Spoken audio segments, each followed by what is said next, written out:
Joining us now from the Loyola University Maryland Sellinger School of Business is Kerry, Assistant Professor of Economics. Thank you for being with us. Thanks for having me. So we are here to talk about the ups and downs, you might say, of the airline industry. What's the overall health of the business now?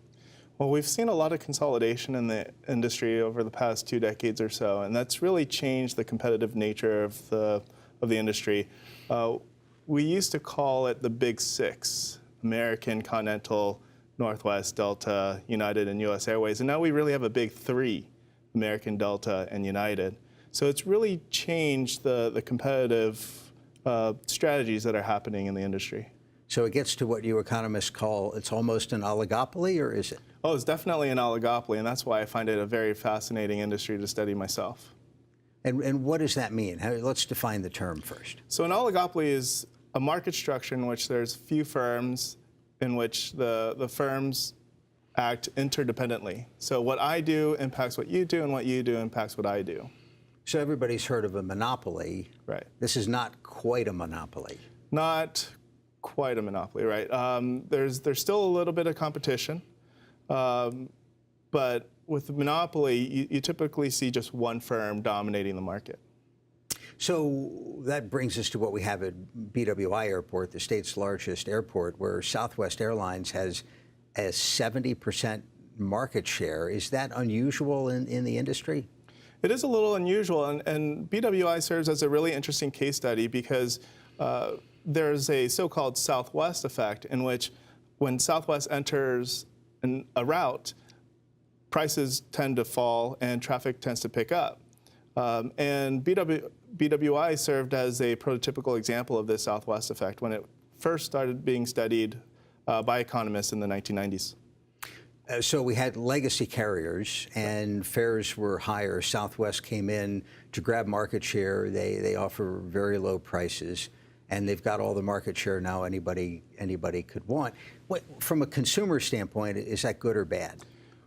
Well, one of the things with the Southwest effect is that when they do enter, airfares are lower, and so I would think that's a pretty good thing for consumers.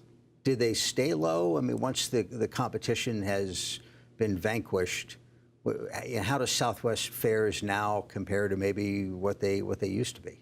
Well, that's a really great question. So I had taken a look at what happened to this so-called Southwest effect well after the studies on BWI, and it looks like the Southwest effect is still alive and well. In fact, one of my research papers took a look at other low-cost carriers like JetBlue and AirTran, and found a similar effect that Southwest had, but Southwest still has the strongest negative effect on airfares. Have they run out of places to play that strategy out? I mean, their route map has grown. They're no longer just in the Southwest United States out of Love Field, obviously, and now they're concentrating their expansion overseas. Right. It's been really interesting to study Southwest entry patterns over the past 2 decades. At first, they focused a lot on secondary airports like Chicago Midway, as opposed to Chicago O'Hare, or flying out of Manchester, New Hampshire, instead of Boston Logan. But now you see them in these large congested airports like LaGuardia. And with their acquisition of AirTran, they entered the Atlanta airport, which is the busiest airport in the world.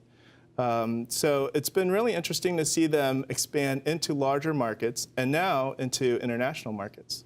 And when you think about the region here with the 3 airports, BWI was their foothold in the market, but they fly out of National and Dulles as well. Yeah, in fact, one of the really interesting ramifications of the American Airlines U.S. Airways merger is that the DOJ, the Department of Justice, mandated that some of the airport slots had to be divested towards some of these low-cost carriers, partly due to the low-cost carrier effect that I had mentioned before. And so JetBlue and Southwest were really some of the big winners out of that merger.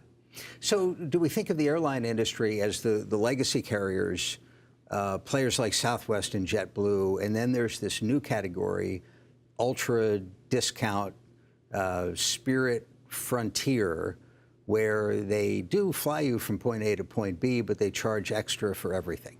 And don't forget Allegiant, which recently entered BWI as well. Yeah, it's really interesting to take a look at how legacy carriers compete with these low-cost carriers. And one of the things that I've been interested in is how this competition between these legacy carriers and low-cost carriers impacts their relationship, the legacy carriers' relationship with regional airlines. These smaller, these airlines that fly these smaller planes, 50 to 75 seat planes from a small city to a hub airport. And the hub airport thing is changing as well. De-hubbing, Yes, is that a thing? So that's something that I've been really interested in studying lately. One of the ramifications of these mergers is that in each merger instance, there's been a case of de-hubbing, which is when an airline stops That's using painful, I hear. an airport as a hub airport. It can be. My friend flew out of Cincinnati the other day, and he took a picture of the TV monitors, and most of those monitors, which had been used with flight schedules, were empty. Well, Cincinnati's an interesting story. I've been to that airport. Half of it, not half of it, but a big chunk of it is vacant. I think it was Delta that had built a big hub, and then the airport expanded, and then they abandoned the hub. That's right. And what's actually really interesting now is that Southwest actually recently entered into CVG. And so it'd be really interesting to study what happens to airfares once these low-cost carriers enter these airports that have been dehubbed. The other thing that anybody who's flown recently knows is that the airlines have gotten a lot better about filling every seat on the plane, which is how they make money. Is that something you track? How have they been able to do it? So there's been this policy that's been criticized in the media a lot lately as far as overbooking is concerned. Now, the rationale here is that inherently there's going to be some passengers that don't show up to their flight. And so what the airlines are trying to do is they're trying to bet that they can book more tickets than they actually have seats, and that some of these passengers are not going to show up, and therefore they could make more revenue and therefore more profits than they would if they only sold the number of seats that were on the plane. What do consumers need to know about that? That the practice of overbooking, you certainly don't want to be the person who's getting dragged off the plane. How do you, as a flyer, avoid those situations?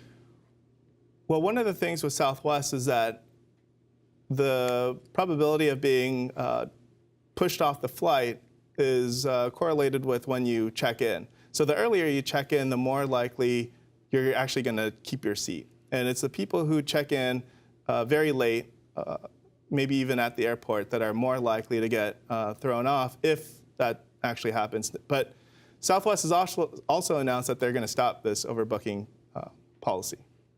Good advice. Earlier in the program, we talked about private jet travel and the growing business of charter jet companies. Is that something that the airlines worry about at all in terms of maybe if the customer service is bad enough or the flights aren't on time, they're going to lose business to these charters?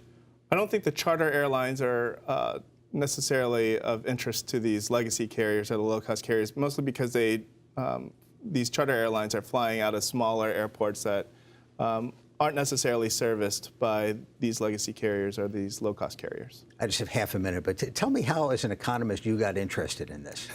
So my dad worked for an airline for 25 plus years before he retired. And so growing up, we used to, I grew up in Los Angeles, and so we used to fly out of LAX where he worked. And so whenever we approached the airport, he would always ask me, what's the name of that airline? And so we'd play this little game, and he really helped instill this sense of passion about the airline industry. Student of travel from the beginning. Kerry Tan of the Loyola University Maryland Selinger School of Business. Thank you very much for being here. Thank you very much.